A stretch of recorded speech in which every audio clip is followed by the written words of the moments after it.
Waiting for it to go live. Here we go.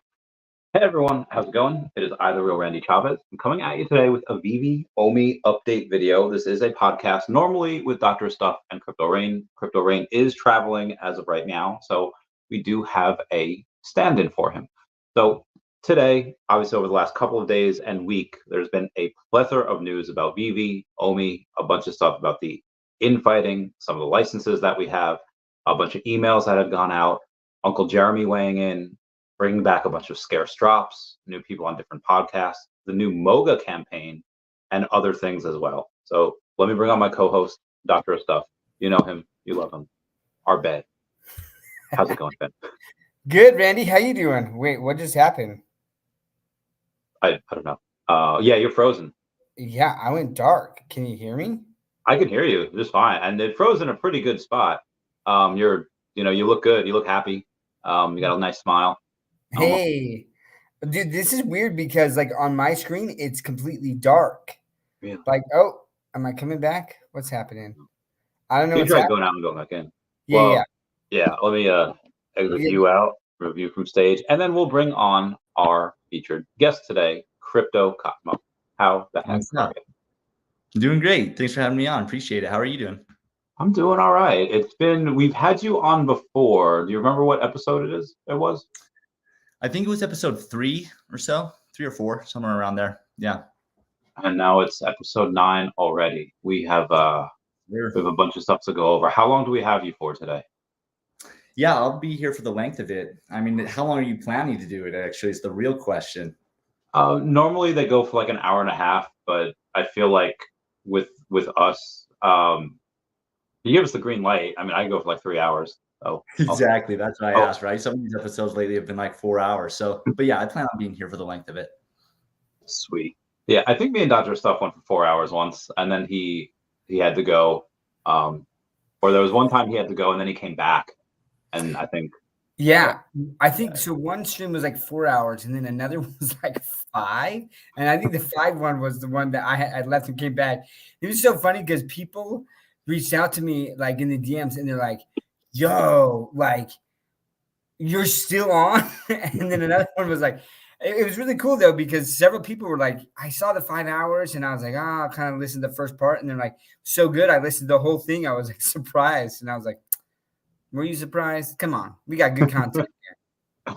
Yeah, I feel like we have a bunch of good times here. So we have a bit of a schedule to go over. Is there anything? And I think Crypto Cosmo, do we send you a pic of the schedule? Yeah. I mean, I saw just the gist of it. Okay, sweet. So I guess one of the first things that Dr. Stuff had mentioned on this week was the first thing you mentioned was MOGA, Make OMI Great Again. We had a original picture by Dr. Profit. He put it in, I think, the Ecomi secret rare chat. And then he had somebody else had gone on and made it better. He did that. What are some of the steps that you think Vivi and Ecomi could take in order to fulfill that phrase of making OMI great again? I think, look, ultimately, I think it's going to take some time. Let's be real here, right? Sentiment is extremely down. The token volume, trading volume is down. The price is down. But there's such a strong community, and there's so many people on the sidelines that are just waiting for the price to go up. And like, there are people that have sold, but honestly, if OMI starts pumping again, they'll get that FOMO. So what are the types of things that we need, right? We still need that utility. We don't have that OMI the NFT, which I believe is coming within the next few months. And it was funny because I was in Crypto Rain's Telegram channel, and there was this individual who for like 3 days straight just like attacked the token.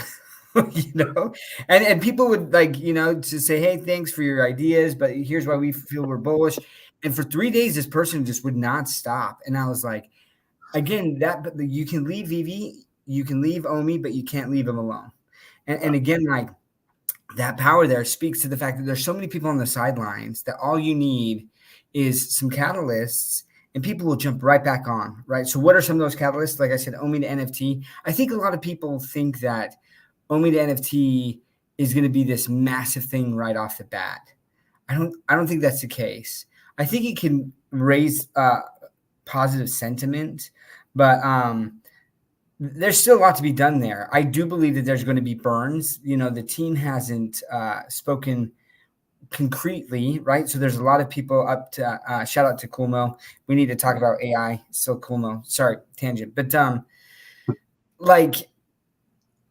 yeah. See, I just spaced out on what I was saying, but let's see. So talking about burns. With burns, yeah. So there's some confusion there. People are like, "Oh, burns aren't happening," and it's like they never said that burns weren't happening. They haven't said that burns are happening. But look, they have to structure it in such a way, and I kind of got in a little bit of a debate, or maybe a discussion with Javier on burns and like what makes a token a security things, and truly, if the team that created the token is initiating burns, right, that fits one of the Howey test prongs of based on the efforts of others, right? But they can structure it in such a way that if the consumer is the one, that their actions, they know that whatever their actions are going to burn the token, then it's not based on the efforts of others anymore. It's based on I did this action and it burned the token, right? And they're my tokens that I am then burning. So they had to structure it. I mean, and my guess is that there will be burns. There will be burns. How big of a percentage that will be, I don't know. But they had to structure it in such a way that it avoided that Howey test prong. So I think that's one of the reasons it's taken longer, because they're having a lot of discussions with attorneys, and then implementing that in the app. But OMI to NFT will be a big one with those burns. And then some exchanges. I think some exchanges will be massive. And obviously, whether it's Binance or Coinbase. Now, I think that's a ways off because there's still regulatory uncertainty in the US based on exchanges. So everyone is like, we need Coinbase. And it's like, it's not coming. If that's what you're waiting on, it's not coming for a while. That's my two OMIs. But at the end of the day, I think that all they need are some catalysts, and that will turn that around. And there'll be a lot of people on the sidelines that are still watching the token, even if they've sold out, that will buy right back in. Agreed. What about you, Cosmo? Yeah. I think the same for me too. I don't think that there's any silver bullet, like one silver bullet that's really going to make OMI moon. I think there's going to be a collection of things that are going to help. And then over time, as NFTs and things start coming back into narrative or so, then we'll start seeing some huge catalysts start making moves. And I think it's what Doc was saying is, honestly, the OMI to NFT is one of those things that's been a long promise that people are waiting for. I think that will help. Also, I think just the excitement, bringing the excitement of how you can use MCP points, right, for limited drops. If there's a big brand, which we know there's a big brand coming this month. And I think if they do the drop mechanics right, where they make it scarce enough and worthwhile using a bunch of MCP points, then it just adds value for staking OMI, right? And then I think too, is if they add things like ambassador program and give a reason for influencers to be talking about just VV in general, I think those are things that can help level up OMI's kind of utility per se, and at least start getting the pricing inching up. And then there's a catalyst at some point where things start to just spill over and start taking off. So I think those will help. Agreed, 100%.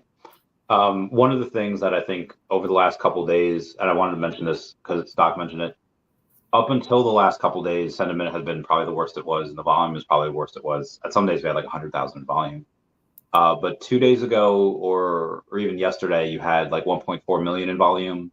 Actually went up a little bit. Today, not as much. We're at like 500,000, but the price just slowly, I guess it might have bottomed out. Could go lower. But one of the things I think is helping is a couple of the announcements that we've had. One of them is the HTX votes. It seems that Ecomi is going and really kind of pushing this. And for those of you that don't know, I guess we could bring it up. I guess we can go in and take a look at that real quick. I haven't had that prepared, so that is my B. But they had a couple of announcements yesterday, one of which is the HTX vote.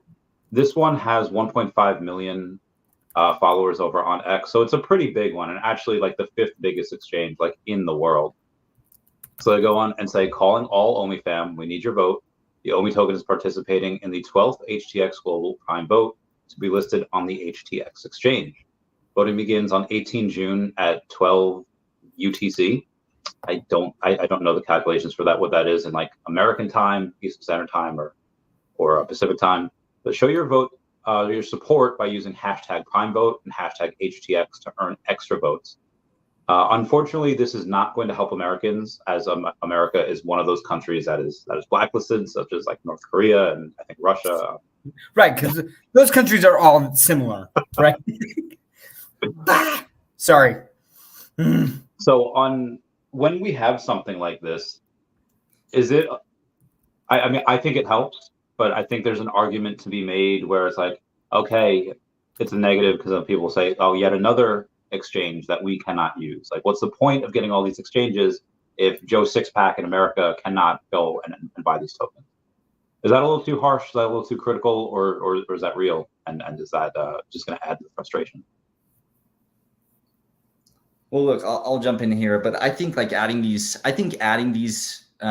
exchanges really, like I said, it's not going to be the silver bullet that's just going to cause the token to surge. However, I think it's helpful.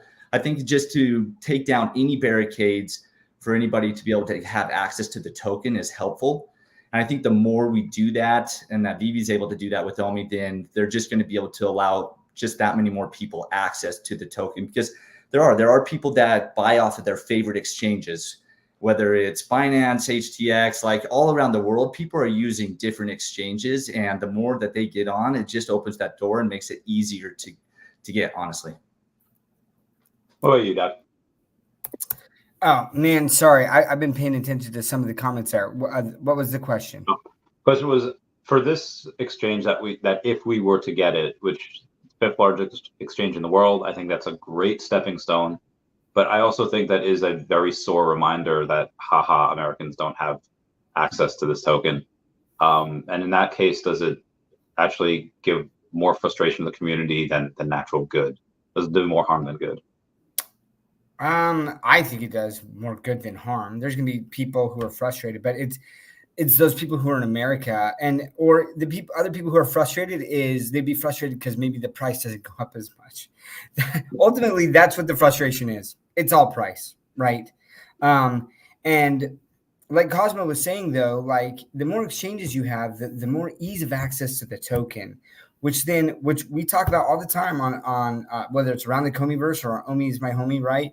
Is narratives. And it's just like OMI's not in the narrative. And so, I don't know how to say, I'm guessing it's Gobi Apparatus, he brought up something. I think it's important. Let's see if I can, of course it will give momentum. Yeah. But it's like pushing a pile of crap up a hill, old fat constipated coin, no coin pumps on utility. Crypto is speculation, and that's why new coins do better. I will agree to that to a certain extent. However, one of the reasons, and this is just my belief, right? But the new coins that do better is because they are in a narrative. What are the tokens, the new tokens that are pumping that are doing really, really well? AI is like almost every single AI token out there with like low market caps that have like a solid team have pumped significantly, right? Because AI is still in that narrative. Gaming tokens were in that, like they kind of had like a little mini bull run just last year in the summer and fall where they pumped. And it was, some influencers like Cosmo was kind of talking about, like when tokens are talked about by influencers, it gets more coverage and people are looking into that. So look, a new listing is going to be good. It's going to be ease of access for other people around the world, right?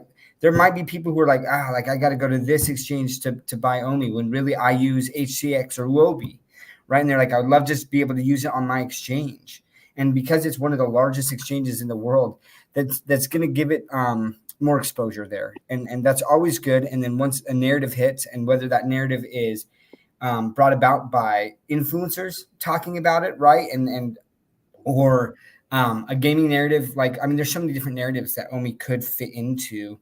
But we'll see, right? Nothing's guaranteed, but that's my bet. And, Big A talks about this. Solana is a second cycle coin, by the way. There's this narrative out there that like you can never go past your all-time high. Like once you've done it once, right? Like your first cycle. So stupid.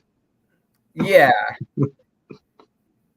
That's what second cycle coins don't always underperform, but most people say that, right? And here's what we don't truly have: we have not seen true utility tokens. Give me some examples of some real utility tokens out there, like that are like within an ecosystem that you use that token for that ecosystem. I mean, you Maybe have Flow's on Dapper Labs. You have the Dapper Labs wallet. You can use Flow to purchase some of those NFTs of those projects that are on. Yeah, But yeah, I'm looking at like in the top 100 and top, and I'm finding but very few. that's a great, but even to that point, right? So you can use Flow to purchase it. Can you do anything else with it? I mean, and ultimately that's one of the big things that OMI will be doing there, right? Yeah. But how long has that been available? And like, and I just think that we have not seen enough time go by to sit there and make these concrete statements either way, right? So my belief is that OMI will surpass its previous all-time high. There's a lot more utility. There's a lot more IP. There's a lot more reason to use the token once we get OMI to NFT. But even if well, I'm not going to say even if we don't, I truly, like, it's happening. That's their major focus for this year so far. This is the top priority for the Ecomi team is OMI to NFT. But like, there's so many other additional utilities that will happen there. And yeah, but you're going to need to have like whether it's a metaverse, a gaming, NFT, digital collectibles type narrative hit there, and then the token can do extremely well. So, anyways. Here's the thing. Just to add on. Sorry, go ahead, Crypto. Oh, yeah. I mean, I'll just add is like one of the reasons why a lot of second cycle tokens don't do well is because this crypto tech is so new. It's in its infancy stage that by the time it gets to the next cycle, a lot of times that technology that token's based off of is surpassed by better technology, by better tokens, or even if it is the same, there is a lot of this, well, this is the new and shiny thing. And so they do go after the new and shiny thing. But there really isn't a project out there that really is competing at the level that VV is and what they're bringing. And as they continue to roll out massive brands and then roll out just the beginnings of more and more utility on OMI, I mean, they've just scratched the surface with it. And so it truly does have tons of potential for its second cycle and beyond. It hasn't even scratched the surface, really. I agree 100%. I mean, if you take a look at just, we're Doc, you're just talking about narratives. I was like, okay, well, what are the amounts of people that are actually searching for crypto right now? And it's like, okay, well, you take a look at Bitcoin because it's near all-time highs. So it's like, okay, well, people have to be into it. And for a point that there are a few, but Bitcoin, when it was last at like 70K back in 2021, videos were getting like 4 million views a day, collectively. And now a lot of these videos on crypto are getting less than 1 million views a day.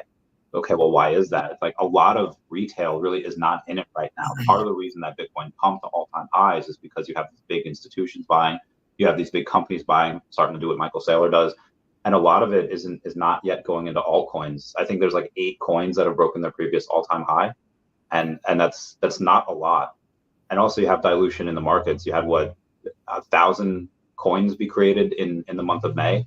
That's a lot of tokens to come out, and that's currently being, again, diluting that entire market, and obviously that cream rises to the top, and I think OMI will be one of those ones that stands out just because of who the partners are, just because of who they're partnered with. But a lot of other people, they're really new and they don't understand that.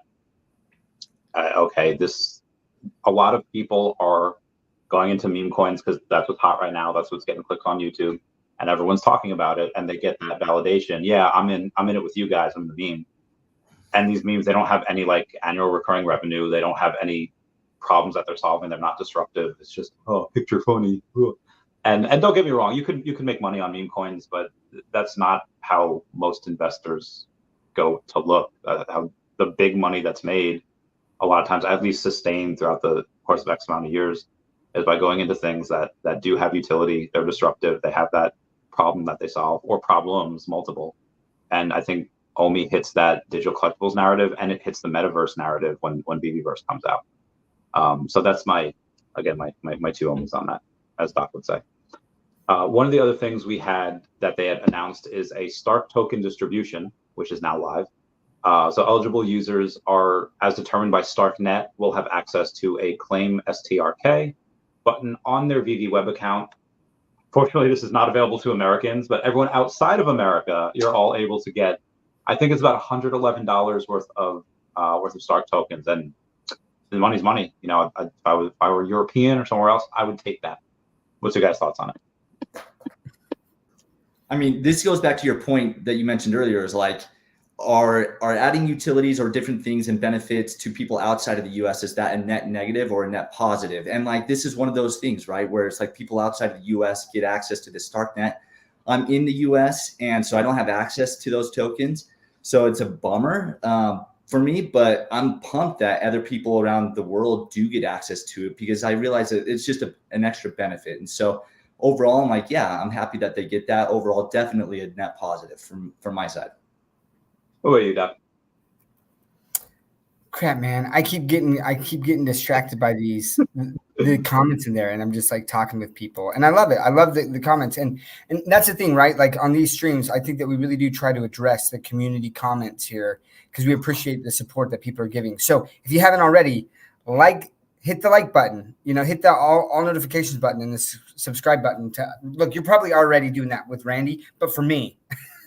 And then follow Cosmo on Twitter as well. But and I have that in the description of my YouTube channel there.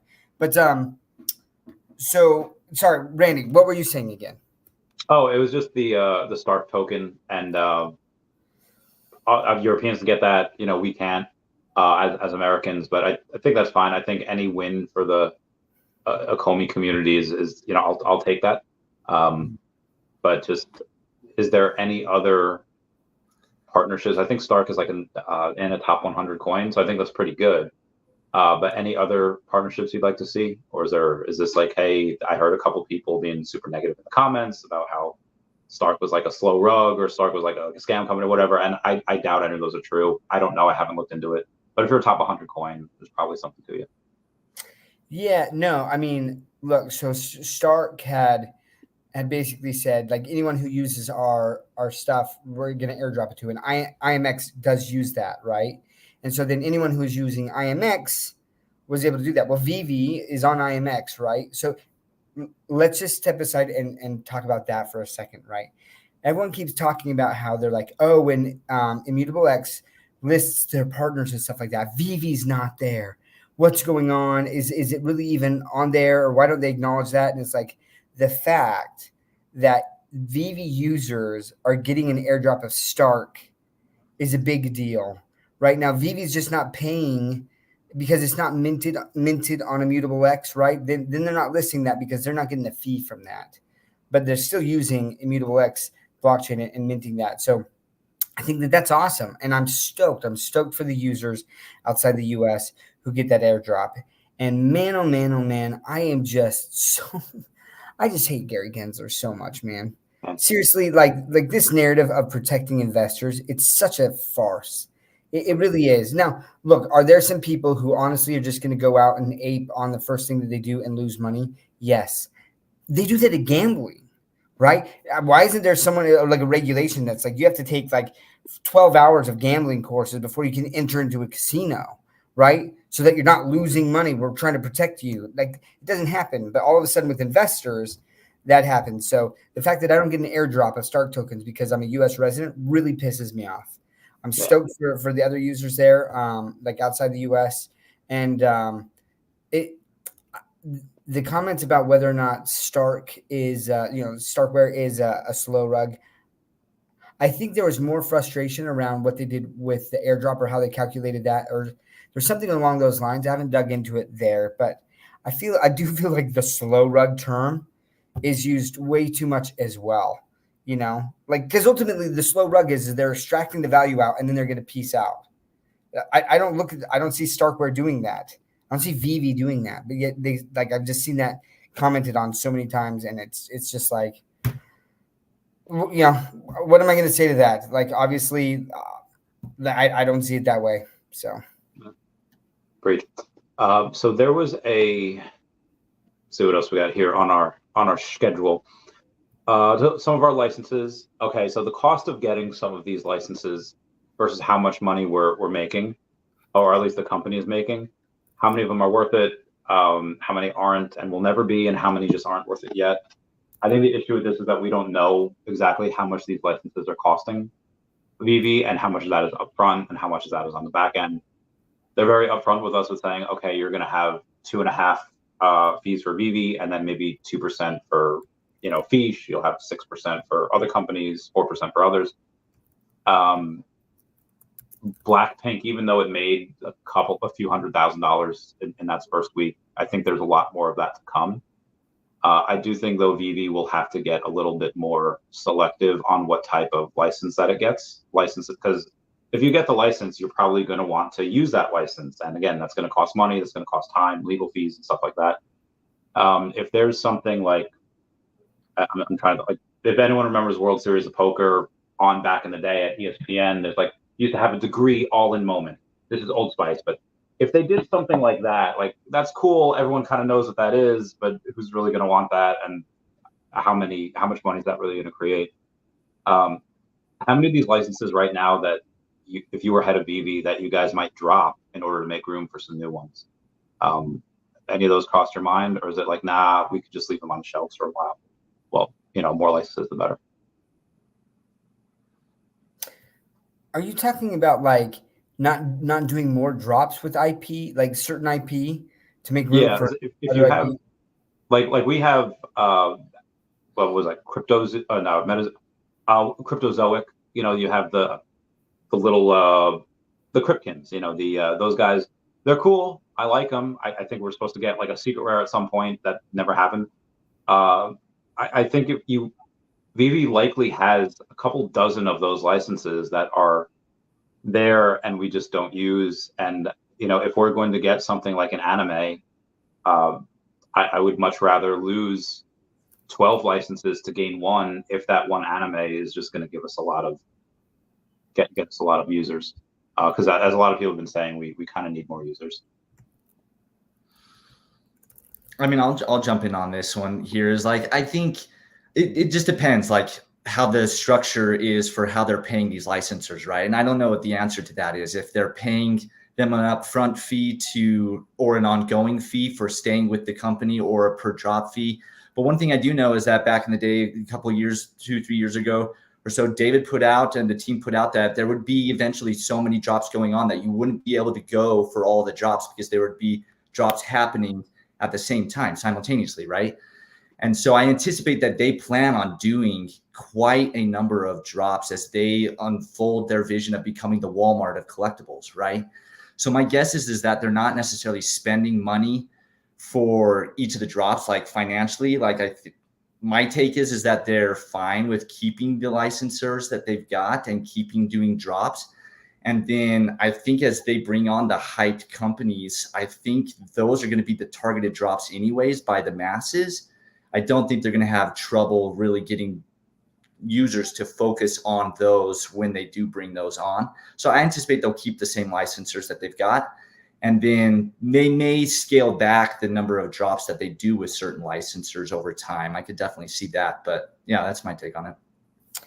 Yeah, we are nowhere near the point where they can be dropping like multiple drops a day. We do not have the user base for it, and that'll just burn people out. So I'm glad, like, it's interesting because I thought a lot. I thought a lot about that Blackpink. I was hyped, man. I was hyped, and I truly was like, oh yeah, they're gonna be bringing in, like, we're gonna get a substantial amount of users. After the girls like put on their Instagram and things, and we saw very little from that. And we talked, like Sanjay talked about that quite a bit too, right? Is that I think they learned some lessons there that Web 2 still doesn't get it, right? And so who are the people who truly get it? It's the Web 3 people. So I think right now focusing on the Web 3 people, and how do you do that? Well, OMI, right? Owning the NFT, like the utility of the token there. But then, like Big A said, like, people are going where they feel like there's value right now, right? So I'm long term in that I think that people will be around for a long time. So I'm okay. I really don't get bothered by prices of collectibles, or OMI. I would like to see it move in a shorter term than potentially some of these collectibles. Right. But most people, especially in Web3, right, they're looking for that value. And that's what I think brought on a lot of users. I was telling people, Cosmo, I was telling you, man, like, I was telling Cosmo, I was like, look at this first, like Batman on the blockchain. He's like, yeah, but like nothing had happened with Todd McFarlane Batman for months. And then all of a sudden they started to pump, and I was like, look, it's like $500. I just got this Pride drop. It's selling for $300, like, and then they're like, whoa, you can make money. I was telling just like normies all over the place. I was like, you could buy a comic, and it doesn't matter what comic you get, you can flip it for 2 to 3x what you paid for it, right? A lot of people came on during that. And then as we got more and more mints and things, it became a lot more difficult. So I definitely think that they need to tone back. And we're seeing that, right? With the Gary Baseman drop, we're starting to see like rarer and rarer drops, which I think is great, because then people are like, I can make some money off this again. So figuring out how to do that while still building a community and engaging people, it's going to be tricky, but I'm really hoping that they are pivoting on marketing to Web 2 right now and spending more dollars on marketing to Web 3. I was talking to David about that the other day, and I just mentioned I have some ideas, like I won't charge anything for them, and he's like, okay, just send them to the marketing team. So I don't know who's in charge of that, so I just messaged my collectibles, hey, can you forward this? And I said, for marketing, you could do expensive, and you could pay Web 3 influencers $50K each to promote, maybe even $100K. I don't really know the exact going rate for that, but create what they did last cycle when you had Logan Paul, BitBoy, and Crypto R Us talking about it all the time. And it'll cost maybe low 7 figures for a major marketing campaign. I understand David's frugal and he might not want to do that. So you have a cheap option, whereas you hire someone or give someone on the team a budget of maybe like $5,000 a month to go to each and every member of meme token communities and say, hey guys, we have $1,000 of your meme token to give away. And, we'll give it away to the top 3 people. And the only way you can get raffles into this is if you download the VV app and you buy a collectible. That can cost as little as like $1.25. They buy a cheap comic. And this way you're constantly getting new users every single time you do this. And there's thousands of meme communities out there. So they could do this multiple times per month. And they could do it multiple times. Like if they could do it one time when that particular following is maybe only 10,000, and then if that blows up and it has 100,000, do it again, and just up the numbers. Other thing I mentioned was that whenever you have a new drop, if you reach out to every journalist that covered that character or that IP in the last couple months, it's like, hey, this is what this character is doing, and don't tell them how to write it, but it's like, hey, here's if you want to go a piece, even if it's bad press, even if it's somebody that's super far left and they hate NFTs and crypto because they think it's bad for the environment, I thought that would just be to get more eyes on it. One of the other things I said was that Earth 2 has this very genius marketing campaign where they've delayed their metaverse for like 3 years now. And they just put out a video once a month. And these videos get hundreds of thousands, sometimes millions of views. Because it is beautiful. Like, we haven't seen anything from the metaverse yet. So even if you don't want to show like all the gameplay or show all the rendering of stuff, blur out the buildings, blur out the other worlds, except for maybe Ron English's Delusionville, because we know that one's coming.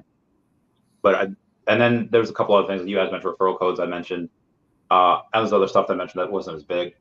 But speaking of which, Ron English he posted something like 24 hours ago on his Instagram showing his Delusionville is going to be like a documentary that he made that's going on Amazon Prime pretty soon. And a big part of that was Vivi. Like, in that teaser video, Vivi was everywhere. So I thought that was really cool. I feel like we got way off topic here. I don't know where we were where we were before this. Okay, so we can do this. The VB infighting, you had a couple of not so great back and forth exchanges between certain members of the community and other members of the community, and some hate back and forth was brought on by themselves. Not saying that anyone deserved that hate, but it's like, okay, well, if you're going to call people out and trying to get people banned, okay, you're going to have to deal with those consequences. But I think the mass targeting of certain individuals to get their Twitter account banned I think that kind of went a little too far. Reminds me of that quote. I forget what astronaut it was. One of the ones that like went to the moon. It's like, if I could drag every politician up to space and make them look at the Earth from space, and they realize how silly all this fighting is and how silly war is. What do you guys think it takes for people to realize that, yeah, you might not care about me and you might just be in it for your bags and for your gains, but either way, we do want to have the success of VV and the OMI token. What do you think it takes for people to kind of get united again? Well, first and foremost, right, one of the things, and again, I will be the first to say I am not perfect. Sometimes I do let my emotions get the best of me, right? But we should not be attacking people just because we don't agree with them on a personal level, attacking people and going after, like, I don't know what was tweeted. Like, here's the thing. I don't know why the account got banned, right? And maybe it was justified, honestly. And if it's justified, it's justified. I don't know what was said, so I can't speak to that. But in general, let's say that it was like borderline. It's like, come on, people. That's not cool, man. Just think if that was you, right? Like, I don't know. Like, I would not want someone to try to force that on me or anyone. There's a lot of people that I disagree with, or that I've blocked, and I'm like, don't go after their account to try to get him, let's be better than that, people, So yeah, I don't like that. And what can we do to lift the community? Just mute those people, man. Mute them or block them. Because like the people that are just attacking, and this goes for both, right? Like there are fudders that do that, and there are moon boys who do that. And it's just like block or mute them too. And we gotta establish some guidelines here and be like, that isn't cool, right? I always say attack the argument, not the person. And I absolutely believe that trying to get someone's Twitter account banned is attacking the person. Now, again, if for whatever reason it was justified, like terms of service. But yeah, I think in general, man, like and let me do a little sidestep. A lot of people sit there and they'll say, "Oh, you're blocking out the fudders, and so you're just this echo chamber." I don't block out people who bring up legitimate complaints. But I will block out those people that are just literally every day, they have nothing better to do than to comment on any bullish post about VV and name call them idiots, call them retards, like whatever it is, right? And I'm just like, literally, you are adding no value to this. Get out of my timeline. That's not an echo chamber.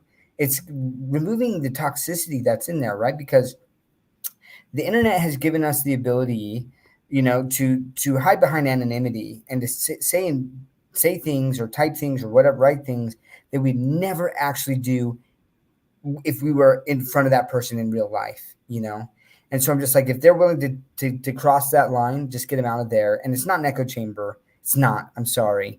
Because you could argue the same thing then that, the fudders, like they're in this little echo chamber where they have their Telegram groups and they just plan on, let's mass reply to this tweet or something like that. And I just am like, why don't you spend your energy finding something that you're passionate about and building that project up? Look, there's a ton of people in here that talk about Chuck to a buck, right? That they're passionate about the Chuck community. Fantastic, right? Like I love, like, spend your time on that and propping that up, right? Like, why are people going and attacking it? I don't know. It's crazy. So I think the more that we can just mute out the people that aren't adding value to the space, because then they don't get the platform. If we respond to those people, then more eyes actually see that tweet. And I've just decided I'm not giving them the time of day. So I think as we do that, that will build up more positive sentiment. But please, people, let's try our best not to attack people personally. That's my soapbox. What about you, Cosmo? Yeah, I mean, I think it's key too. Is like, honestly, I've stopped getting into these long back and forths of people of trying to really help them understand the fullness of the project. Because in the end, is a lot of the frustration, like Doc said earlier, really is about price movement. And they're using different things that haven't happened or promises that weren't fulfilled to justify why that price isn't going up. And that if they would just deliver on those, then that would fix that and thus fix their frustrations. And so, I think it's helpful just to steer yourself away of getting emotionally engaged into a back and forth with somebody where it starts to become personal. And I mean, as far as being united, like I don't know. The only time that I really saw everybody united, or at least the vast majority of people united, was when Vivi was in the hype zone and the prices were skyrocketing and everybody was celebrating their bags and celebrating where the company was going. And when prices are down, it's hard to have an entire community united around it, because that's why a lot of people are here, is to be investors and make money on it and do well and see the company succeed. And when it's down, they're just like, oh my gosh, well, this is the reason why. And everybody starts bringing in their reasons why it's like that. So I think, though, it can be helped by just people not engaging emotionally into arguments and just maybe answering simple questions and just agree to disagree on things too. I think that helps and goes a long way. That's fair. It's a good assessment. So I like how we could have just entertain thoughts, like, especially about haters like this. So Critical Cosmos will go to you first. There's an email that went out to all the level 100s for a private space in their Discord. They get private sweepstakes and they get more. So I think this by itself seems really cool. It rewards people who've spent hundreds of thousands, some even in the 7 figures in the app. The gold logo and its utility, I think, are also great. The parties, especially the exclusive ones, are fantastic. Mr. MC1 really knows how to throw them. But I feel like if you put all of these things together side by side, it's a lot of exclusivity, and a lot of it does cater to that 1%. And I'm not saying that's not earned. I think it definitely is. But there's a video I saw. What's that big hoorah party they have in New York City where everyone, like the Met Gala? Yeah. There's a Met Gala that happens in New York City every year, and big superstars come, and they're like, I think it's like 30,000 ticket. They come wearing like tens of thousands of dollars worth of clothes, sometimes $100,000 worth of clothes. And the video was that clipped with like the bombings in like Israel and Gaza and Palestine, and it's looking very Hunger Gamesy, and it's looking like, hey, here's like just for the elites, and then here's like everyone else. Cosmo, how do we go and prevent Vivi from looking like that, like an elitist club? How do we go and we make sure we don't stray too far, and that strife between the 1% of collectors and everyone else doesn't get too big? Yeah, I mean, I love, honestly, what's already happening in Vivi, where there's various types of clubs. There isn't just one club for the top and then that's it. I'm definitely not part of the level 100 club, but I love seeing stuff like that, where they are also rewarding people that are at the top. I think that's super important. And I love that there's different clubs, like there's secret rare comic book clubs that, as long as you own like 5 or whatever the amount is now of secret rare comics, then you're allowed in that. There's different clubs in the Discord. I mean, there's different channels as well for like the subsections of what people are interested, the Disney Club and things like that. And so I think they're already doing things that are catering to other groups that they can participate in. And like the SR Ecomi logo club, right? Like, yeah, you had to have 10 million in the app, but let's face it, that's not spending $500,000 to get into that club. You had to just have the 10 million, which was about $6,000, $7,000, $8,000 at that time. But that was a step down. And then they've got further step downs as well from that cater to people of various different financial abilities. And I think they're doing a lot of that, honestly. They may not think that that's cool enough or something, but in reality, like, to have your own separate groups, I think that's something that matters. So what I'm hearing is that that gap between the 1% and everyone else can get a lot bigger before there's any issues. I'll take that. What about you, Doc? Yeah. I mean, I agree with Cosmo. Like, here's the thing. People are like, well, I don't want the richest people to get all the benefits. And I'm like, you do need to reward them, because you also realize that they're the ones buying the floors on, like, they're buying your collectibles. You're making profit off them. You're flipping stuff, right? And they're the ones buying that. So you definitely want whales in the group, and you got to cater to that, Now, to only cater to them would be the wrong thing. But I think that, like Cosmo said, it's a great mix right now. Right? So as things shift, yeah, they might have to shift things. But like, what have they gotten? Like, people are sitting here, oh, they got like a private email, like in, like a different color hat. Come on. Like, honestly, I think that it should be something bigger than that. Like, honestly, for those whales, like, that's a big deal. I'm in the top 500 wallets, right? And I mean, like, and I look at those, and I've spent a decent amount, but nowhere near what these guys have spent. And I would love to keep them happy to a certain extent. Now, again, like, there are a lot of things because they purchase so much, their MCP points. Once we get those really rare drops, they're going to get all of the drops that way. So I do have to take that into consideration, that will be one of the rewards for spending so much money in the app, is that they have a freaking ton of MCP points and they will be able to get those more valuable drops. So keeping that in. So again, like, but rewarding them every once in a while, and maybe having like a little session at some of the in-person events, if they're there, that they get to sit down with the founders and talk or something. I think little things like that add value without spending more money or giving them more money things, right? Because a lot of these whales, they already have money. They don't need more money, right? They want things that are unique, that are kind of social flexes or something like that. And that's something like a social flex that I think they could build around. Yeah, agreed. There's so that in order to get like time with David, I think he probably could charge, I don't know, 5 figures to get like an hour of his time, maybe. Maybe not that much, or maybe not that small a time, maybe X amount of hours of time. He's just insanely busy talking to all these executives all the time. So yeah, if they were to do that, that would be really big for the whales. Maybe do that like once a quarter or maybe like twice a year if they did that for the level 100s. But that club will only get bigger as time goes on. Licenses. So we talked about people making money on these drops, which it's not what it's meant for, but that's just how a lot of people view it. So you have Gary Baseman and his Aru drop that's coming in on Saturday.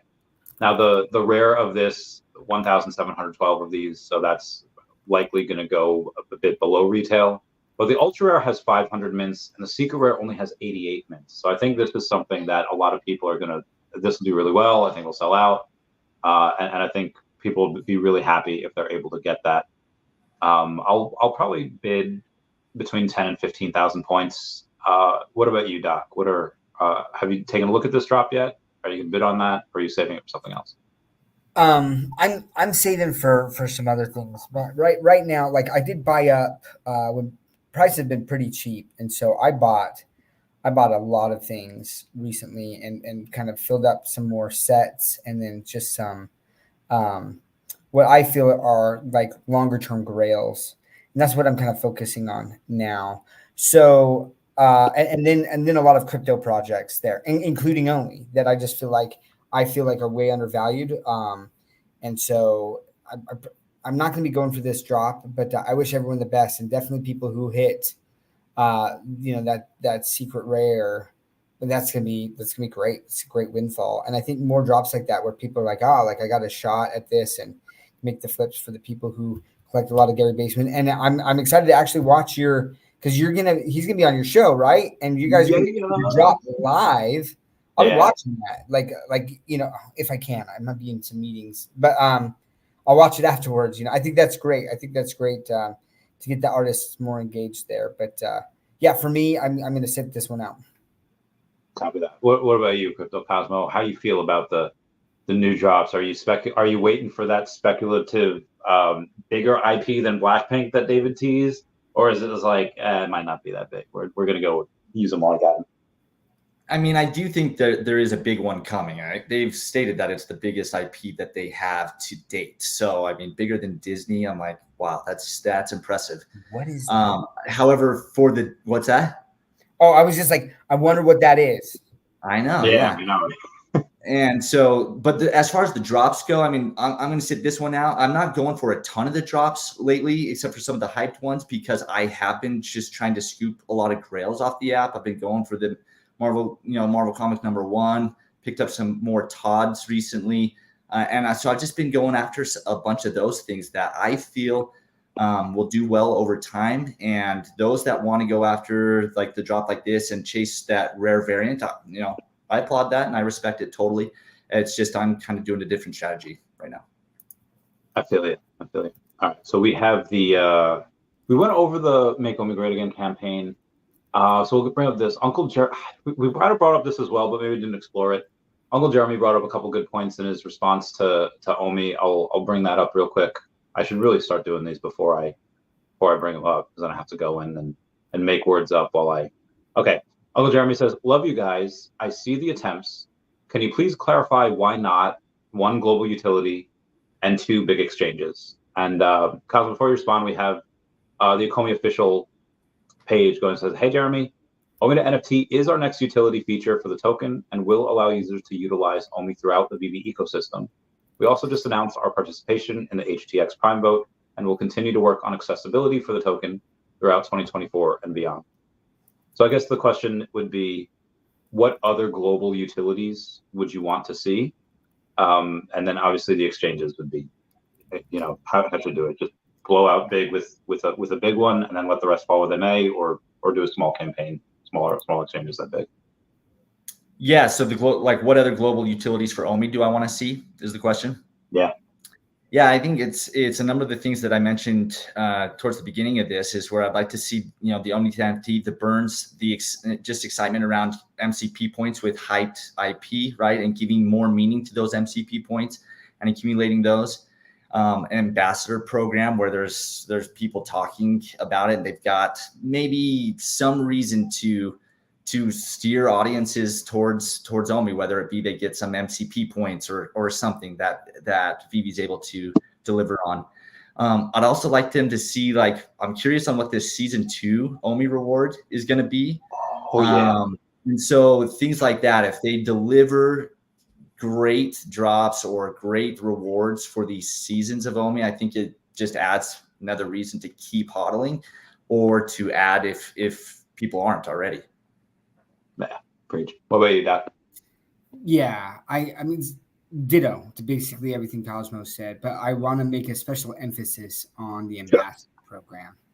I know that Miss Dews Greek, I can never say her name right, but she's been supposedly, working on that for a while. I'm surprised it's not out yet. There's no reason to not release that I can think of, unless you're waiting for OMI to NFT. But you and I both know, Randy, a crazy, an influencer that has crazy amount of followers. Yeah. Tens of millions of followers. That's waiting for an ambassador program. Yeah.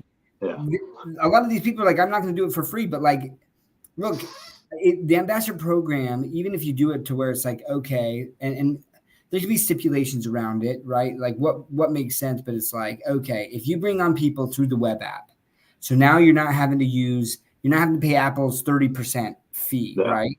You bring them on through the web app, we're going to pay you 3% of all of the things that they buy, 2% of all of the things they buy for the first, first month, or I don't know, right? There's a lot of different ways that I've seen it structured in the past, but then all of a sudden these people have a massive incentive, and VV doesn't have to pay a dime unless they bring in new users, right? And they enter in their little ambassador program code. I think that's massive. When we talk about Web3 and targeting Web3, I think that's a perfect example of how to do that. So you don't have to pay $100,000, and maybe longer term you might be paying more than $100,000, but it's over time and only when those people actually are bringing in profits to VV. So the ambassador program for me, I think, and that's something that I just completely spaced talking about beforehand, but that's big. And then, I mean, the utility for the token, I think that we've touched really on all the different utilities that we're expecting there. But Burns is going to be big. I don't think from a price perspective it'll hit initially, but just the narrative of a deflationary token will be very big once when Ecomi or OMI actually gets into another big narrative. Then they'll be and it's deflationary, right? So the more people are spending right now, the more burns that are happening, that. I've seen that. I've seen that in the crypto cycles before. It's a big thing, and it actually creates additional hype around a token. Agreed. Earth 2 did that fantastically. At first, they're hey, if you use or if somebody uses your code, they get 5% back on what they spend, and you get 5% of what they spend.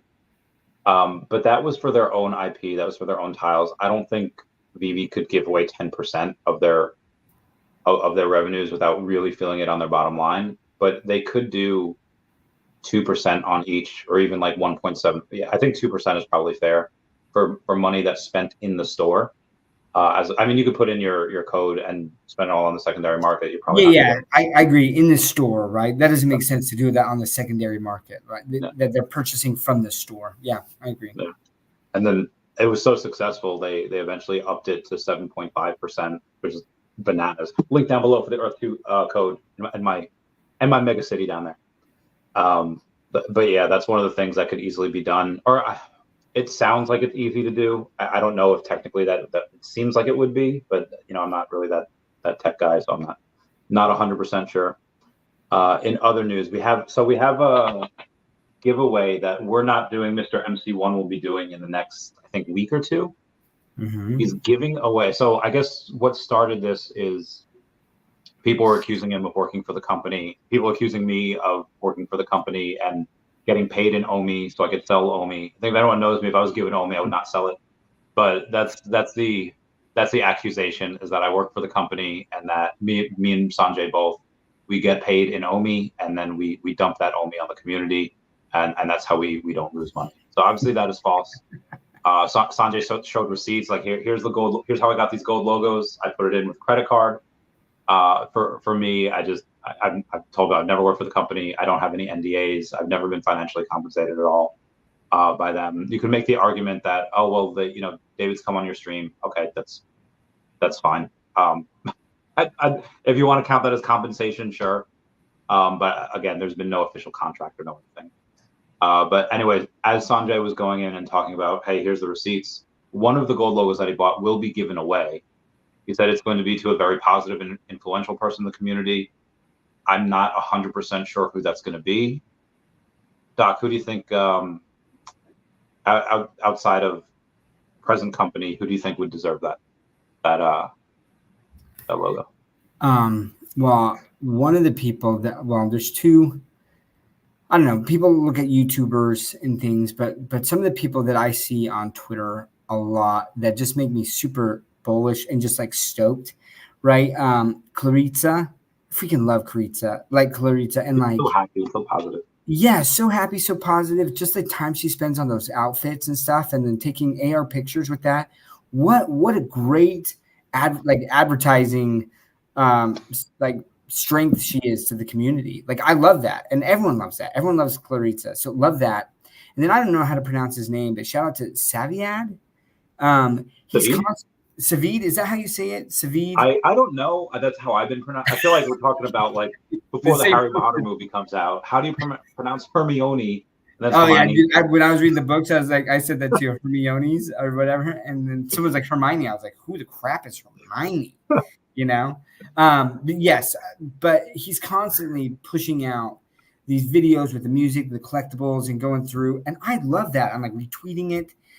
And then even I'm gonna space out on the two content creators that are making like the short videos out of the AR collectibles with the little stories and stuff. That's so awesome. So to me, I feel like there's a lot of time put into making those things that I think maybe a lot of people don't realize there. So like I love that. So like, those are the types of people that I'm trying to target there. And I would love to see get a gold and silver logo. What about you, Crypto Cosmo? Who do you think is most deserving? Honestly, I don't know who the most deserving is. There's so many people that have been fantastic, truly, that you could say they each deserve it, right? And first of all, just shout out to Sanjay to even put out something like this from his own pocket. Unbelievable, like incredible. Thank you, Sanjay, for just being such a key member of this community and bringing so much positivity and uplifting the community in all the ways that you're doing. So that's first. But I would just say like a couple of people that come to my mind, and it's not because they're necessarily delivering the most out of everybody, but they tend to be two that I tend to interact with more on Twitter or come across their content more than others. And one has been O'Milly Tees and all the spaces that he's put on. Yeah. And then Claritza is another one that I just see her post all the time with all the different outfits, the creativity, the time that it puts, and she's just consistent, always doing things like that. And again, are they the most deserving? I don't know, but they're definitely doing so many great things, and I've appreciated their content. Like I said, I've come across it more often than many others, and so I see that positivity personally. Wait, I got to shout out Emily too. I shouldn't have left him off. Like, I've been in so many spaces, the amount of time that he spends, and I have his shirts that, like, if I had my normal backdrop that I got, I freaking love the shirts there. And O'Malley keeps it real too, right? Like, he'll say some stuff that people like will be like, oh, that's FUD. And I'm like, I think that he just calls it like how he sees it. And I really respect that, you know? But then he also doesn't take crap from people on spaces. He's just like, no, you're gone. You know? So yeah, yeah, O'Malley's a great one. I like that. Some honorable mentions that people had mentioned were Miss Gecko, a hodler patient, Mr. Falcon, looking at other people. A couple people mentioned you. Lori Brenner was mentioned. I'm just looking at Sanjay's comments right now. Yeah. And then I guess for me, I don't know if these would be like most deserving, but the data that Vivi Fox brings in, I think, is really, really valuable. Mm. And then Vivi France as well. She has this really good, she has this really awesome data that she just shares also. So I think both of them do really well. Jesse the Harvesting Frog does well. A lot of people that are foreigners, or not foreigners, they're just non-Americans right now that kind of do it in their own languages. I feel like because the audience isn't there, they're not like really getting the attention that they deserve, but I think they work just as hard, just in a different language, and it's just not there right now, and hopefully they will. Again, just shouting a couple people out. We have no creator has been compensated enough. I like the way you talk, Mr. Planet Profit. Some other things here. We have an article. I guess there's been a couple of articles, and I guess this does affect the macro and the greater crypto environment. One is that the Biden campaign is in talks to accept crypto donations through Coinbase Commerce. Now, this I think is to feign that they are accepting of crypto, where I think he just vetoed a bill that had gone on and would have given a bit more regulatory clarity for crypto. But his re-election team is in talks about accepting crypto donations. Sources told The Block. This comes a few weeks after Donald Trump began accepting crypto donations to his campaign through Coinbase Commerce. Do you think he's serious about turning over a new leaf? Or do you think that it's just Trump's getting tens of millions in crypto, let me do this as well? Yeah. Go ahead, Cosmo, and then I'll jump in. Yeah, from my standpoint, as soon as you were saying that, and that was the first I'd heard of that, was the first thought that came to my mind was that he's just reacting to what Trump had announced, where Trump was accepting crypto donations. And so to me, that's the crux of that. I don't take anything more from that than just that he wants to keep up with his competition. Yeah. No, he definitely is not turning over a new leaf, right? I mean, we have seen throughout his presidential term, like the people that, I mean, yeah, Gary Gensler is anti-crypto, right? Elizabeth Warren, anti-crypto. And the fact that he vetoed a bill that came on his desk. So for people who don't know what this bill was about, right? Basically, it made it nigh impossible for financial firms to custody crypto. Like the amount of capital that they'd have to hold against that. Like there is no other asset that they would have to hold that much capital for. No other asset out there. It's insane. And the SEC kind of like snuck that in there, and people really weren't paying attention. And so then once Congress and Senate were like, yo, what the heck? What's going on here? We need to repeal this. And it passed both sides, right? Like it got all the way up there, and then he vetoed it. The proof's in the pudding right there. Like he is anti-crypto still. I think, and so I think it's ironic that he's like, we're accepting crypto donations because the crypto people are like, screw you. You're trying to shut down crypto. Why am I going to give you money in crypto that you're trying to shut down? It's the irony is so ridiculous to me that it's just like, we hate crypto, but we'll take your money in crypto, but then we're going to shut it down after we take your money. So thank you very much. Insane.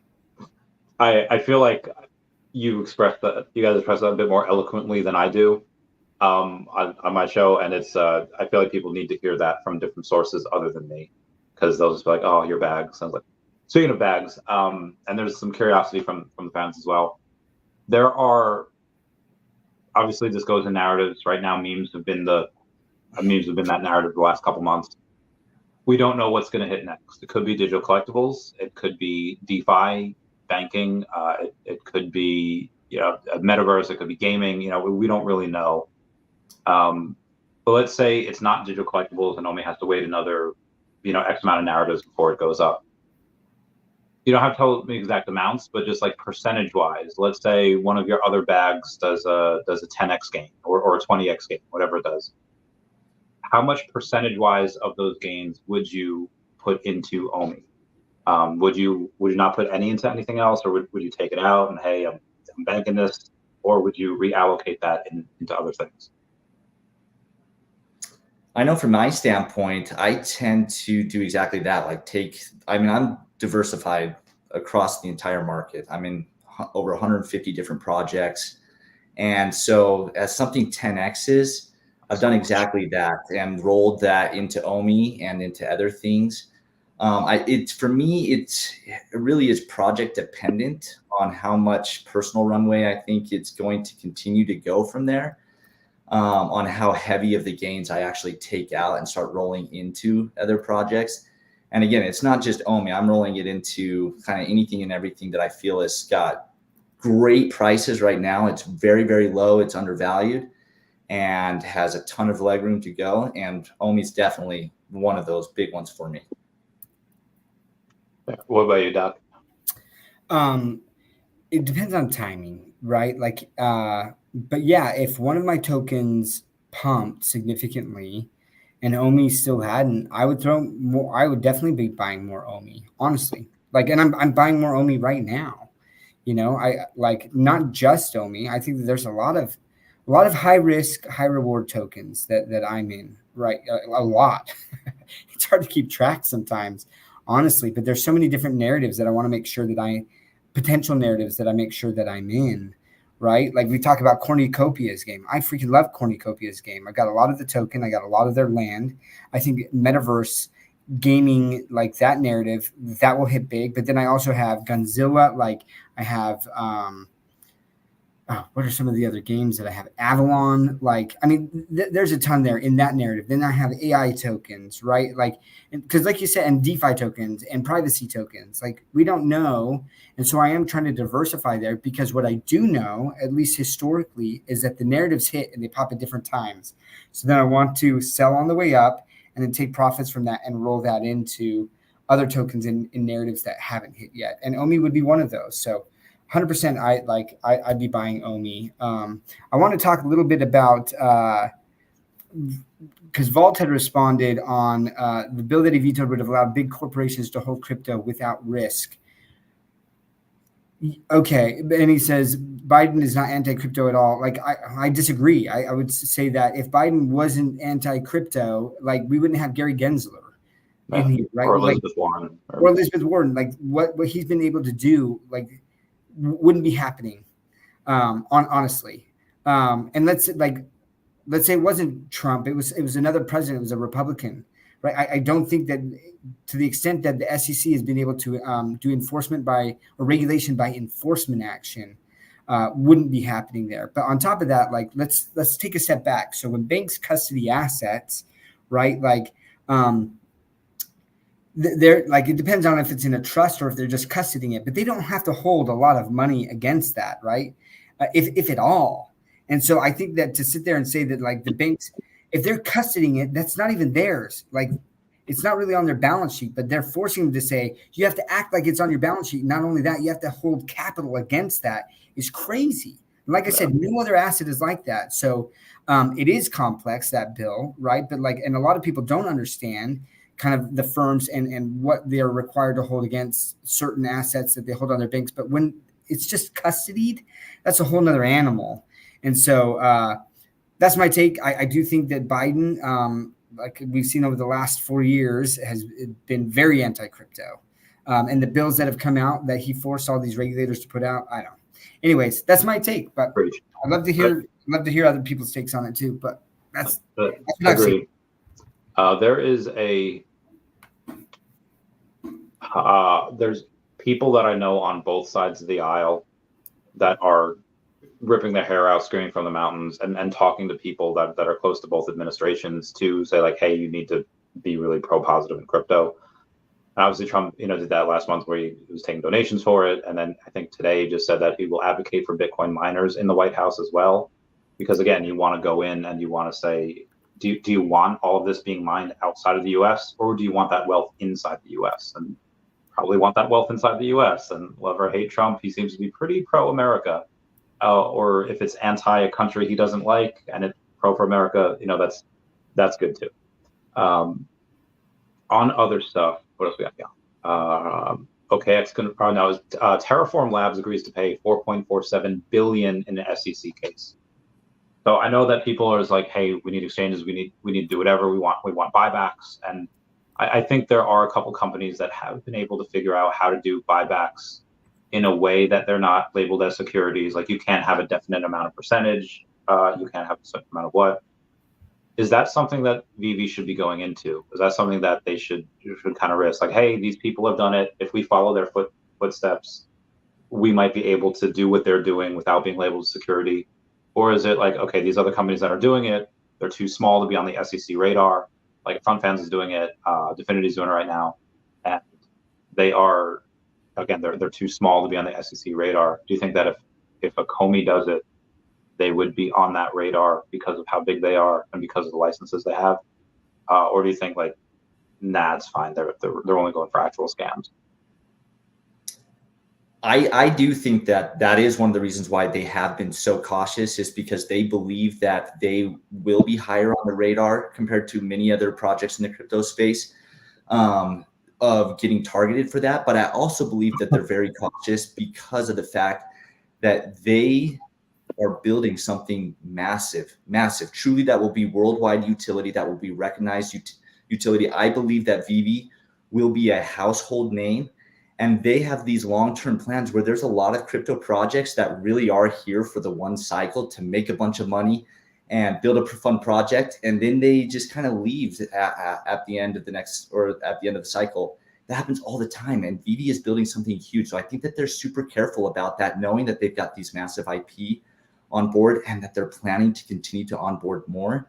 So as frustrating as it can be at times, even for me, where I see things just kind of rolling slowly and that they are spending a lot of time developing some of these things, I think it's for good reason. I think it's because they are planning to build it right and build it to scale, and also trying to make sure that they are planning for the future potential regulation that might come out and not getting themselves into a problem like XRP got into, right? Like, how much did XRP pay just to litigate and protect themselves? 200 million or something like that. Yeah, it's so like much. So I can understand why VV sees examples like that, and they're like, I would rather not put myself in that type of situation just for the sake of creating some near-term excitement when we plan on being here for a long time. Great. Yeah, I mean, I echo those comments. Ultimately, there's so many projects that they just don't care. If they get shut down, they'll have gotten their token out and they'll have made some money and they'll just start up another one. And all of the purchasers of that token just get rugged. Or, I mean, and not necessarily rugged, right? The SEC goes after them and they're just like, we can't afford the lawsuit. Peace out, right? Yeah. But they know that, and they do these things knowing that that's their out. Whereas when you get a project like VV, that's like, we're here for the long term, and they're seeing what the amount of money XRP had to pay for this lawsuit, even just to prove that for the most part, like, it's not a security and things. I mean, I can't even remember what the figure was, right? Like, wasn't it hundreds millions or something? I mean, it was crazy, the amount of money that they've spent on this lawsuit.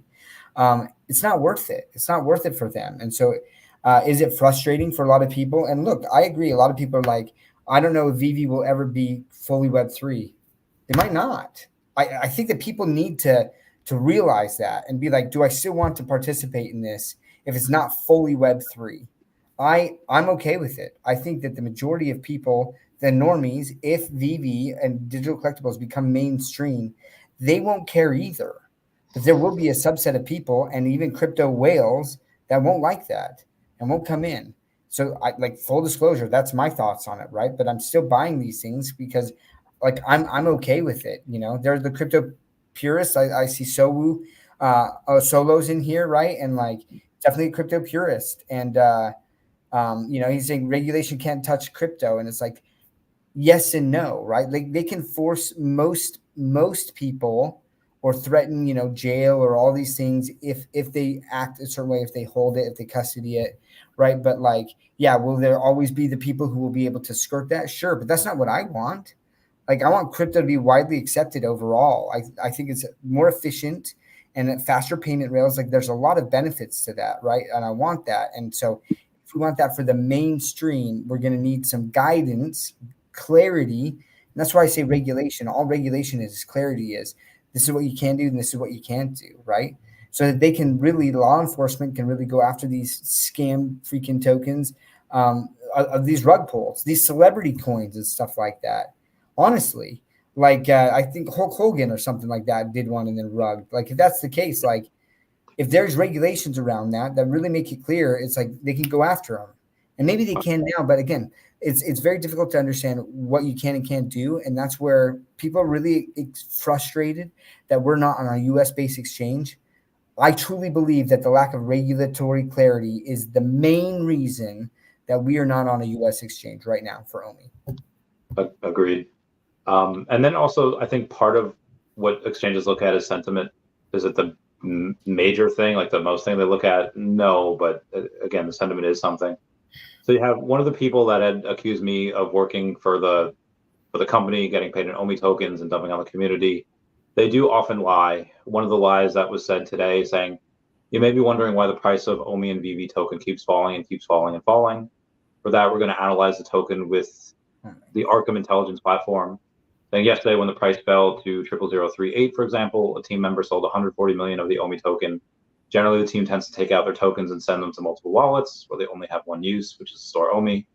Right now, I'll show you another example, saying 2 hours ago, 132 million of the OMI were taken from that wallet and sent to another. Look at the origin of the wallet and how they got those tokens. You'll see this. If you think the chips fall because we criticize the team, you're very wrong. We try to prevent more people from losing money to these scammers. 70% of the OMI and VV community lost their tokens on Bit4X. I don't know where he's pulling those numbers from.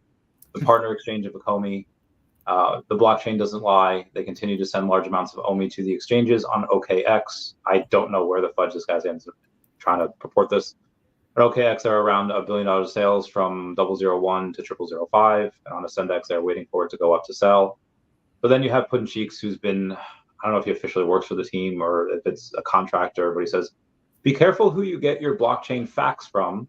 The Ascendex tokens came from Ascendex, so you can't prove any type of ownership of them unless you subpoena the exchange.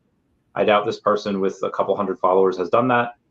And it says, to the other tokens originated from an ICO purchaser that can be tracked back to GoChain. Also, the tokens from Null are when they were bridged from GoChain to Ethereum. Why do people, is this something that they could be like liable for? Is this something that they get cease and desist letter? They are actively spreading. It's not just like they're fearful about something or uncertain. They're actively lying. They've done this multiple times. Is this something that they could slap a lawsuit on and be like, hey, make an example of? Or it'd be like, dude, just ignore him. And why did you even bring this up? In which case, why? Go ahead, Cosmo, if you have thoughts. I mean, I don't know the full ins and outs of what people can get, kind of what they can go after or not. I mean, I certainly don't think that these kinds of things are going to help their case, like putting things out that are clearly slanderous. Like there's a ton of things that he said in there that really aren't true. Like that 70% of users lost their funds in Bit4X. Like, where did he come up with 70%? Like, I didn't have my money in Bit4X. You know what I mean? Am I just part of the 30%? So those types of claims, I don't know, like if David, Dan, and the company are going to go after things like that potentially, but you're going to see so many things like that in especially in low energy times, like depressed price times. Honestly, sorry, I had to shout out Tina. What's up, Tina? Good to see you. So there's like what that could be considered as libel, right? So there's slander and libel, and both are basically forms of defamation, right? But libel is written or published defamation, right? And that's untrue, and it harms the character of someone. Now, to SoCal Omi Homie's point, it could be very difficult to prove what the damages of that statement actually are, unless they could say right after they put that tweet out, within the next 48 hours, the OMI token dropped precipitously, and they, as holders of the OMI token, were financially harmed by this lie because it caused, fear or something like that. It would be more difficult to do. But first and foremost, here's what I got to say about this person. This person has multiple times, I don't know how they continue to get traction, because very early on they made some tweets, and then I was like, I proved the tweets wrong. And then recently this individual was like, oh, OMI's going to 0 or something. And I was like, well, wait a second. Is this you? Because 2 weeks ago, they're like, OMI's headed to 001, and I was like, so it's crazy. I don't know if this person is bipolar. There's I don't know. I just look at the tweets, and there's something very unstable about all of this. And time and time again, it's been proven that the statements that person makes are incorrect. So I think that I've just they're done. I'm not giving them any more space. It's the same thing. You got to mute these people or block them because they're not adding value. This is just straight out lies. And the frustrating thing is that people, for whatever reason, come across it and then they're like, hey, is this true? Is this true? Is this true? And it's like, do a little bit of research and read other tweets that this person's put out. It's crazy. It's crazy. So I don't think we need to spend more time on this individual, but mind blowing. Great. I guess that's just one of the prices you pay for that technology age, and they just kind of read headlines. And that's, I guess, one of the things I wanted to talk to you guys about as well. When you have different companies that they make it so their app is addicting, they make it so their platform is addicting, and you want to spend as much time on there as possible. I'm guilty of this with TikTok. I love TikTok, and I spend probably a lot more time in there than I'd like to admit. I don't think Vivi has that issue right now, maybe for some included, but I think at some point you're going to have people, especially if they create a really fun game, you're going to have parents that are going to be like, oh, this Vivi stuff. It's like parents with Fortnite. It's like, hey, I have to limit my kids to X amount of hours or an hour per day. I mean, it's a little low. How does...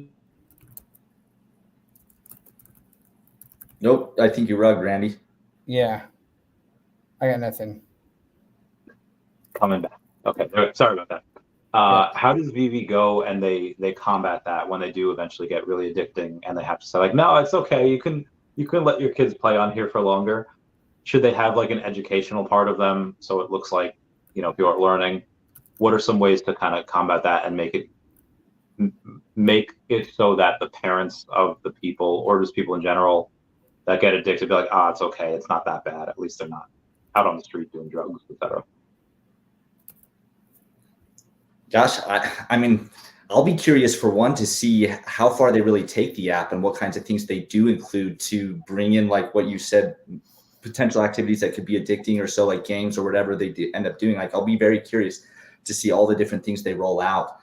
I mean, this is a big problem that society's trying to battle right now with all the various apps like Facebook, TikTok, and all sorts of things of, where it's producing this dopamine hits for these kids that they get addicted to. And I don't know what all the answers are to really combat that. Honestly, this is not an area of expertise that I've got. So I'll pass that one off to Doc to see if he's got any more insights there.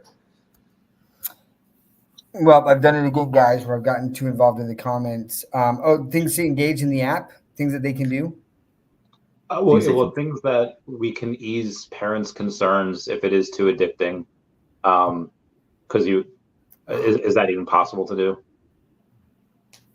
There's got to be regulation. I don't know, right? Have you ever seen what is that called? Someone help me out in the chat there, but it's a documentary on social media. And you get the CEOs of these social media companies that are like, I don't let my kids use this. The algorithm is designed Dude, like we talk about going down the rabbit hole. That's exactly what it's designed to do, and it's bad. This algorithm is extremely bad, right? Because what if something like, look, like part of human nature is like we can't turn away from like a train wreck, right? So like you see somehow like a clip comes up like, and it's just like someone in a fight. And then so you're like, oh, I got to watch this. And then the next one, the algorithm's like, oh, they like this. Well, I want to keep them on the app. I'm going to do another one. But the next one's going to be more aggressive. And then the next one's going to be even more aggressive, right? To where it gets really, really bad. And like the CEOs of these companies are like, we know what's in here and it's terrible. I'm not letting my kids touch this with a 10-foot pole. If the CEO of the company that designed these apps, right, like are telling you, I don't let my kids on those apps, there's a problem. But until regulation happens, like, I don't know what Vivi is supposed to do. There's kids modes, right? We're seeing it'll be interesting to see how Crypt Toys, what they do with their, they say that they have some sort of, proprietary setup. I'd love to see that, right? Where kids can get that access and not be exposed to a lot of that. In fact, my 7-year-old daughter, I got to be real careful when she's watching YouTube Kids, some of the stuff that's coming up on there. I was like, it's a freaking kids app. Like, what's going on? You know what I mean? So what can Vivi do? Like, if you got a Vivi verse and stuff, right, there's going to be people that will try to create stuff that's inappropriate for kids. So either you have to have kind of like a walled space where it's just like you can't see anything like that, or you just got to say, hey, kids aren't allowed on the app. Yeah.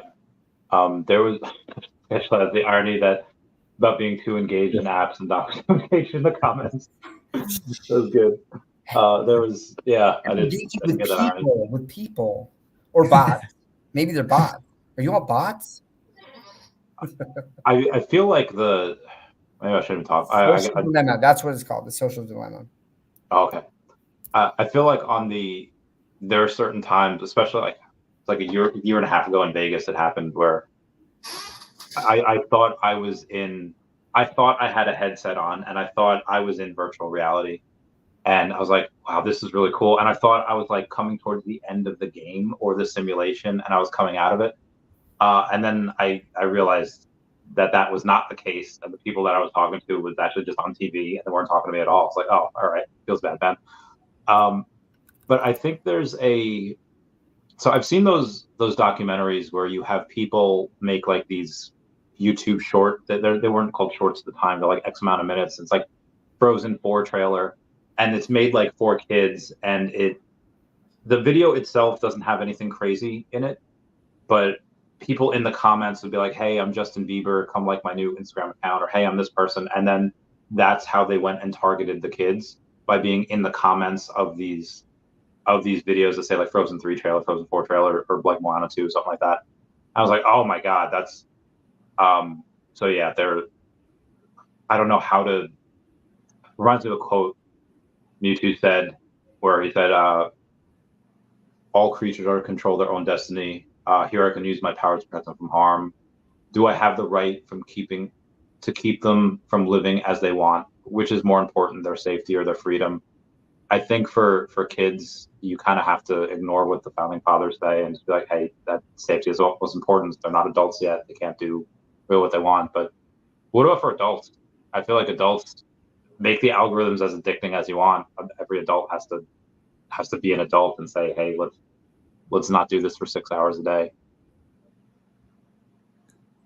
Yeah, I mean, in terms of, like I said, I'm gonna be curious on what they really bring to, because right now it's like the direction we know that there's at least heading is the VVverse will be there, so you'll be able to kind of build and put the collectibles around and do kind of like maybe some level of what people are doing in Minecraft, right? You can kind of build your own worlds and in the game. So for me, I guess I got to see what they're going to end up incorporating into the app, because right now, in terms of just being able to build out showrooms and things, like my kids are doing that right now with Legos, or they're doing it with other things. They're doing it with Minecraft. And so if they were to be able to do it in the VVverse or in their showroom, I'd be okay with them building out a whole bunch of creative creation. So.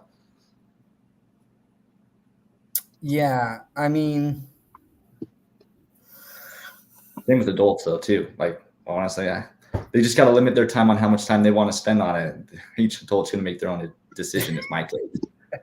Yeah, look, like at some point we got to be responsible for our own decisions, you know.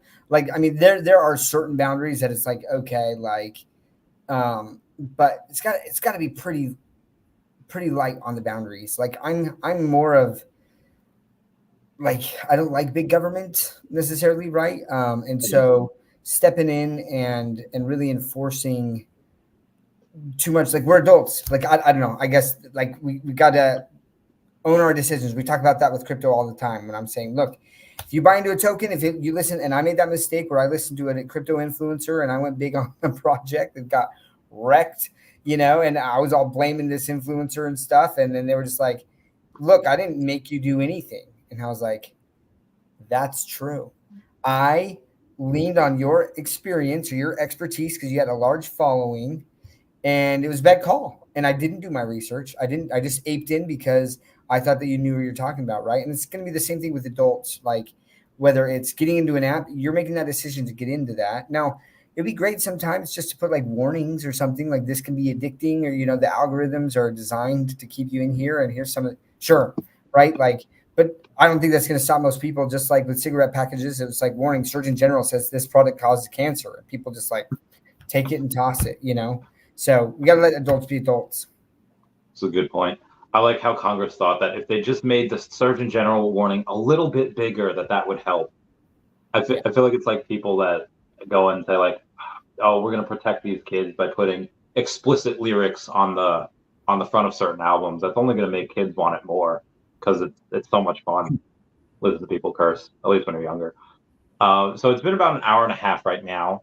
What are some things you guys want to go over before we end it? Is there anything that we missed? Is there any other projects you're looking at that you want to pump up? So I'll add one. I'm curious on what your guys' thoughts are on what we might see for the OMI season 2 reward, right? For keeping the 10 million or whatever amount of OMI on the app for the 3 months in Q2, and what we might see, because we saw the Ecomi logos, right, in season 1. So what do you guys think, Randy? Like, what do you think about season 2 and what we might see? There's all speculation, obviously. There was this one person on, I forget what thread on X, and they were like, oh, I'm expecting something big. I think that's where people maybe not go wrong. That's where they get disappointed. Where if you have really this grand expectations, I mean, it's going to be hard to meet those. Where if you have the lowered expectations, you could be pleasantly surprised. I don't know what it would be. I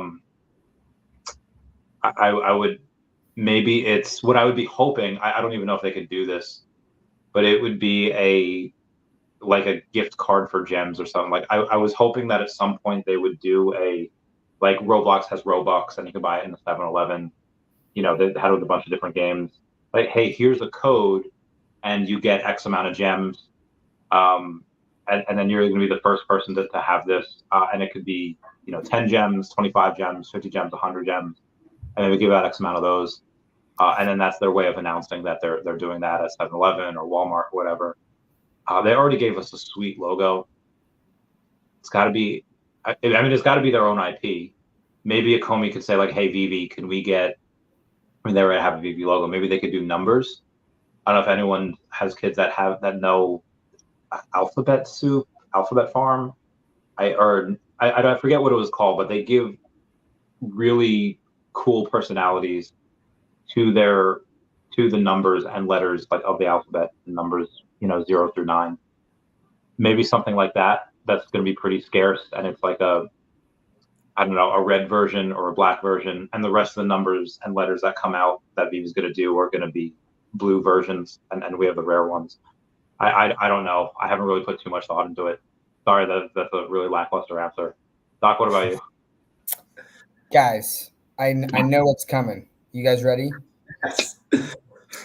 It's going to be an animated OMI that walks into a rocket, and then the rocket launches to the moon. I'd be glad. And the moon's name is Binance.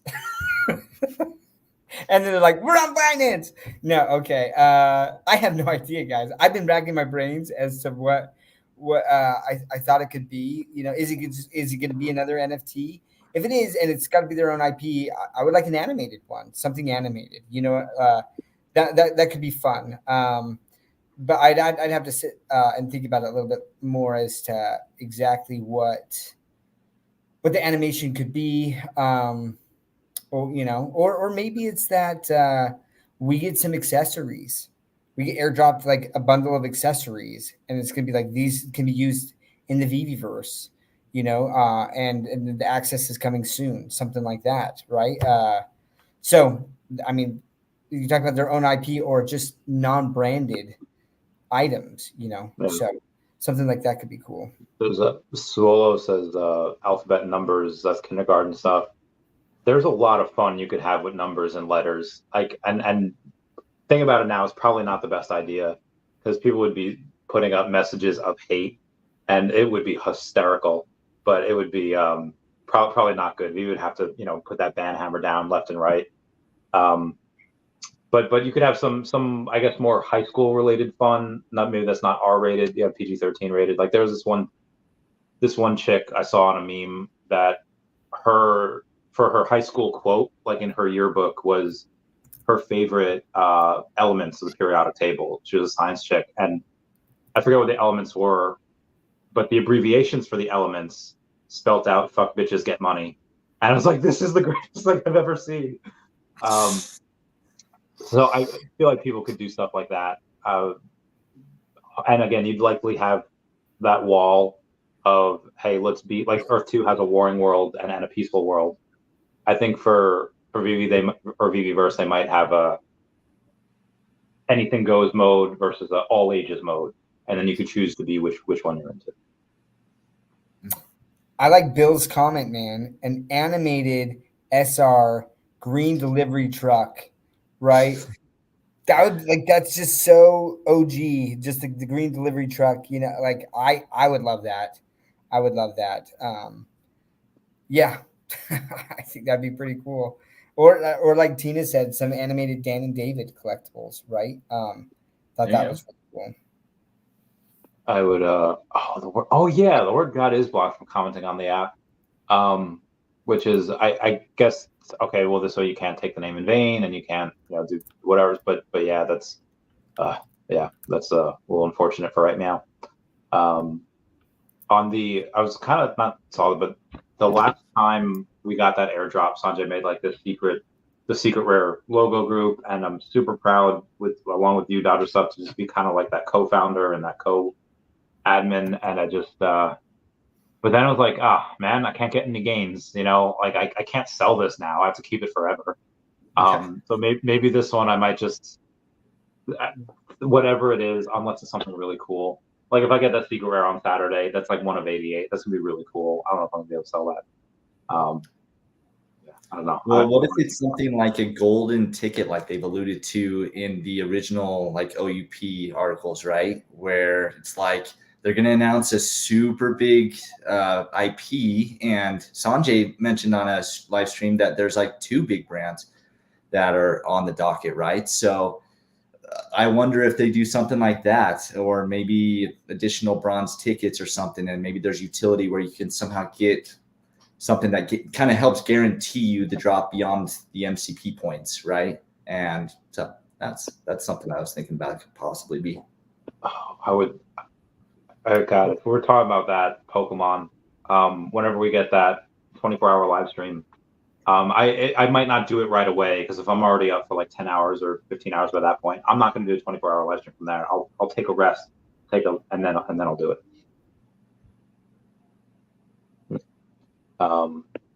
Anything else you want to go over before we bounce? No, I'll just say this, right? And I think it's important to realize, because again, people are really worried about the token, and where VV's headed. And I'll just say this, like either you believe that at some point in the future there's going to be a digital collectibles narrative, and that VV can be mainstream, or you don't.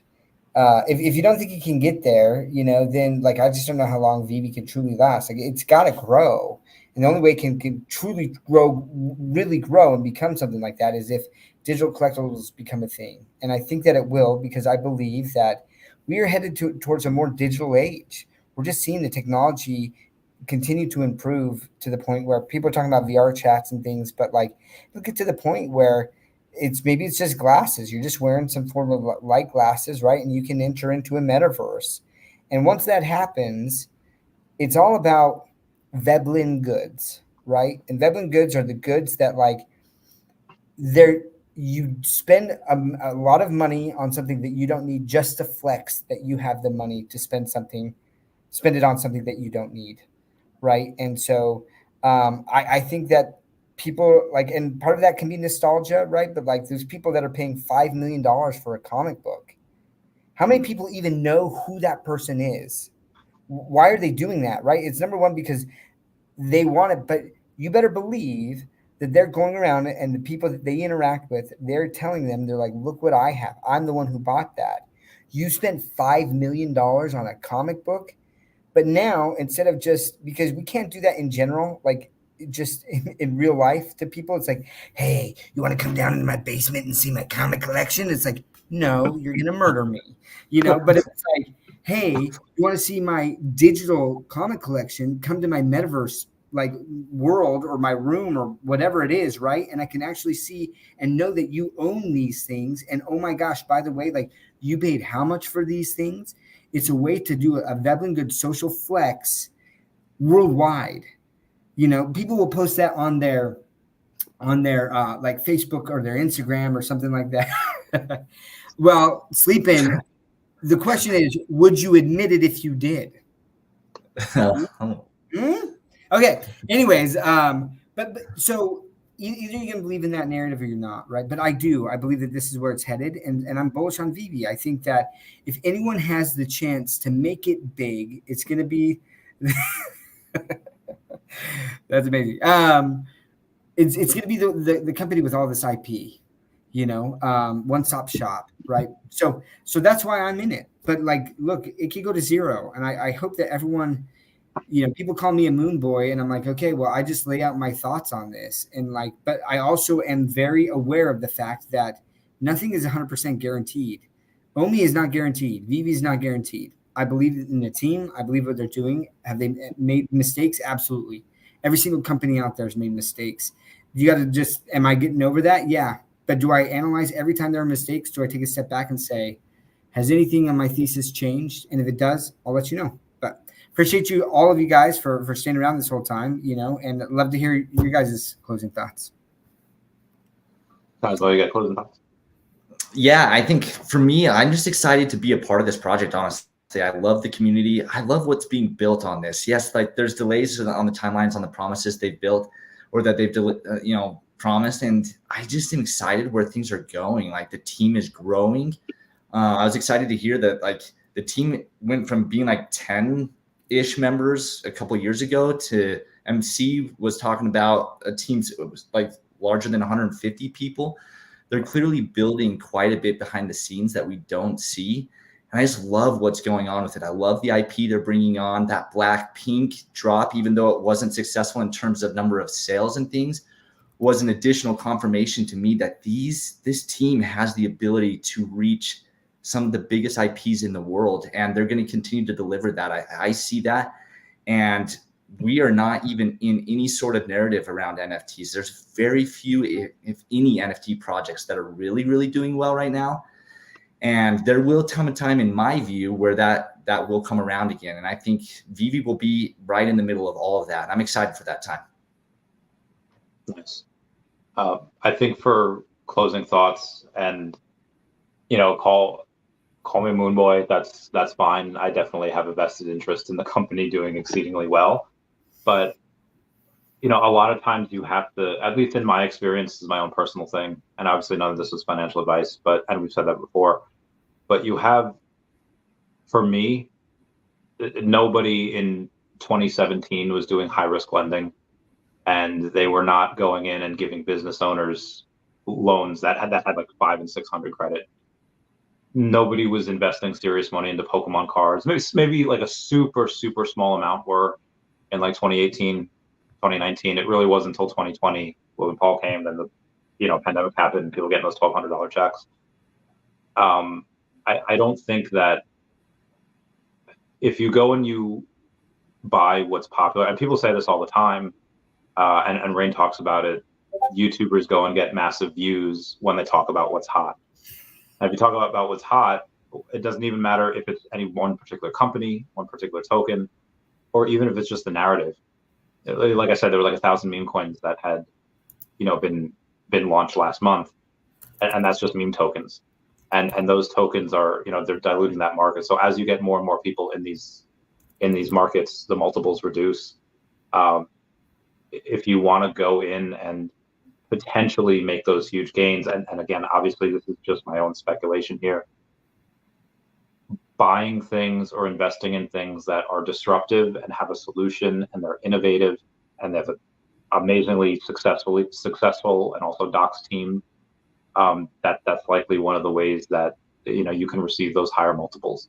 But again, that's just in my opinion. That's just what I think is likely. It's worked before. No reason why it shouldn't work now. And yeah, I think that was it. Everyone say bye-bye to Dashi. Bye-bye, Dashi. Gents, we'll talk about things for a bit. Peace out, I love you all. Class dismissed. All right, goodbye. Here I am.